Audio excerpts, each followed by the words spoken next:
En fin d'année, la tradition voulait que les élèves du collège de Saint-Jean-d'Angély organisent une fête et qu'ils présentent un spectacle. Une pièce de théâtre devait être jouée. Monsieur Puy-Gally, le professeur de français, qui enseignait en classe de première, était le metteur en scène. Il avait choisi une pièce, Le héros et le soldat, de Georges Bernard Shaw. J'avais été choisi avec plusieurs de mes camarades de première et de terminale pour jouer dans la pièce. Monsieur Bulck, notre professeur d'histoire-géographie, jouait également. Il tenait le rôle du héros.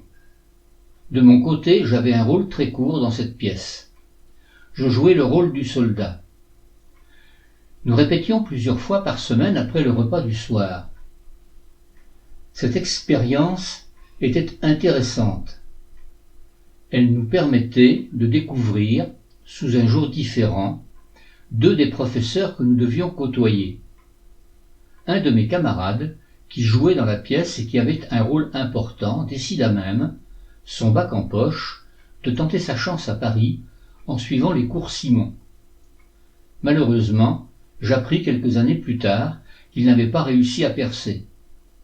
Lorsque je le rencontrai, il m'apprit qu'il avait finalement décidé de se reconvertir dans l'enseignement. Le début de l'année 1956 fut marqué par une période de froid intense.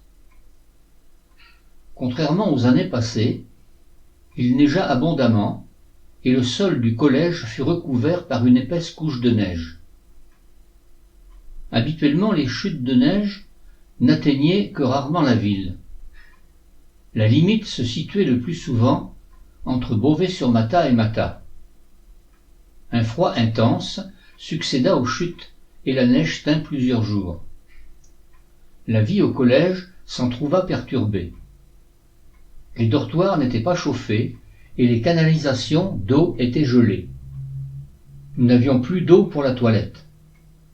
Berthaud, un de nos camarades de dortoir, élève de seconde C, prit même l'initiative de descendre dans la courette située devant l'entrée du bâtiment pour ramasser de la neige et tenter de la faire fondre dans le lavabo afin de se laver.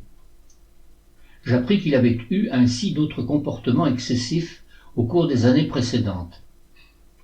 Il était élève du collège depuis la 6e, et au cours de la première année de sa présence dans l'établissement, il avait même tenté d'attraper un professeur à l'aide d'un lasso. Plus personne, dans l'établissement, ne s'étonnait de ses excentricités. La rigueur de cet hiver nous avait amenés à nous vêtir chaudement. La plupart de mes camarades avaient des duffel-coats très tendance, comme la mode de l'époque l'imposait. Pour ma part, mes parents n'avaient pas la possibilité de me vêtir comme l'étaient la plupart des collégiens. Leurs moyens financiers de l'époque étaient limités. Aussi, ma mère décida de me faire porter une gabardine ayant appartenu à mon grand-père. Le vêtement était de qualité, mais sa coupe était totalement démodée et je n'appréciais pas d'être un peu moqué par mes condisciples. Je finis par obtenir qu'elle m'achète une large parka en cuir. Celle-ci avait l'avantage de pouvoir servir aussi par temps pluvieux et je pouvais également me protéger du froid en enfilant de gros pulls sous cet ample vêtement. Je n'étais pas habillé à la dernière mode, mais au moins je n'étais plus aussi ridicule qu'avec ce manteau d'un autre âge. En 1956, la majorité était encore fixée à 21 ans. Ce n'est que beaucoup plus tard, en 1974, que cette majorité sera abaissée à 18 ans par le président Valéry Giscard d'Estaing. Le jeudi et le dimanche, pour les internes qui restaient à l'établissement, nous ne pouvions pas sortir seuls en ville. Une promenade était organisée sous la responsabilité d'un surveillant. À partir de la seconde, nous étions devenus réfractaires à ces sorties accompagnées et surveillées. Le seul moyen d'y échapper était de trouver un correspondant en ville qui puisse venir nous chercher et nous faire sortir de l'établissement. Chacun d'entre nous avait trouvé une solution. Un de mes camarades de seconde B, Jean-Michel Vandal fréquentait depuis la rentrée la plus jolie fille du collège, Nicole Dubroca, elle-même en seconde B. La solution était toute trouvée. Le jeudi, la mère de Nicole venait faire sortir Jean-Michel. C'était assez amusant de voir Jean-Michel et Nicole partir ensemble en se tenant par la main, suivis par la mère de Nicole qui leur servait de chaperon.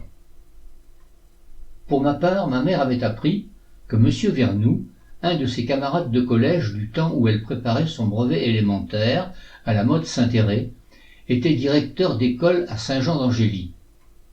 Elle lui demanda s'il voulait bien être mon correspondant, ce qu'il accepta. Il avait 2 filles plus jeunes que moi. La plus âgée, Jacqueline, avait 12 ans. C'est elle qui fut chargée le jeudi après-midi de venir me chercher au collège. Son père avait signé un papier qui avait été remis au surveillant général du collège, M. Boulareau, et qui me permettait de sortir accompagné de la jeune Jacqueline. C'était assez étrange de voir un grand gaillard de 17 ans sortir du collège accompagné d'une gamine de 12 ans. Cela n'enthousiasmait pas trop Jacqueline, qui rougissait lorsqu'elle entendait les quolibets lancés par les autres internes qui assistaient à la scène.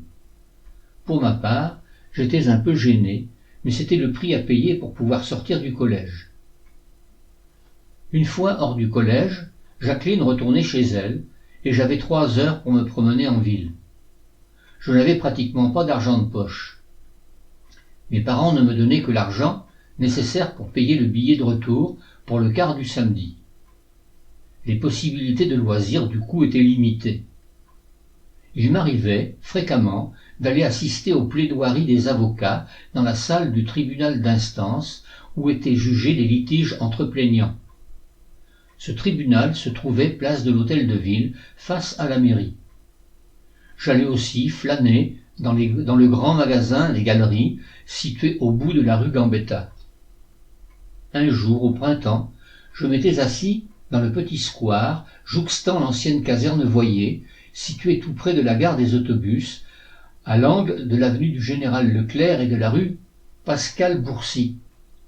J'y ai fait la connaissance d'une jeune fille de 16 ans, Cécile, qui était apprentie coiffeuse. Nous avons sympathisé et nous avons échangé nos adresses. Le hasard faisait qu'elle habitait tout près du collège. Les 2 immeubles étaient en vis-à-vis. La fenêtre de sa chambre, au second étage, donnait sur la face de la partie du collège où se trouvaient les fenêtres de nos dortoirs. L'éloignement des 2 immeubles, une centaine de mètres environ, était tel que nous pouvions nous apercevoir malgré la distance. Nous avons décidé de nous mettre à la fenêtre le soir venu et d'échanger par signes. Le surlendemain de notre rencontre, à midi, alors que j'étais à table, le surveillant me remettait une lettre. L'adresse était d'une écriture enfantine et mes camarades de table ne se privèrent pas de me charrier. Le soir, notre petit manège fut vite repéré. Je n'étais pas le seul à regarder par les fenêtres ouvertes. Au bout de quelques jours, un interne finit par remarquer les gestes de la main de Cécile. Rapidement, d'autres internes, avertis par le premier, se mirent à siffler, puis à crier et à rire aux éclats. Devant un tel vacarme, Cécile disparut de sa fenêtre pour ne plus réapparaître.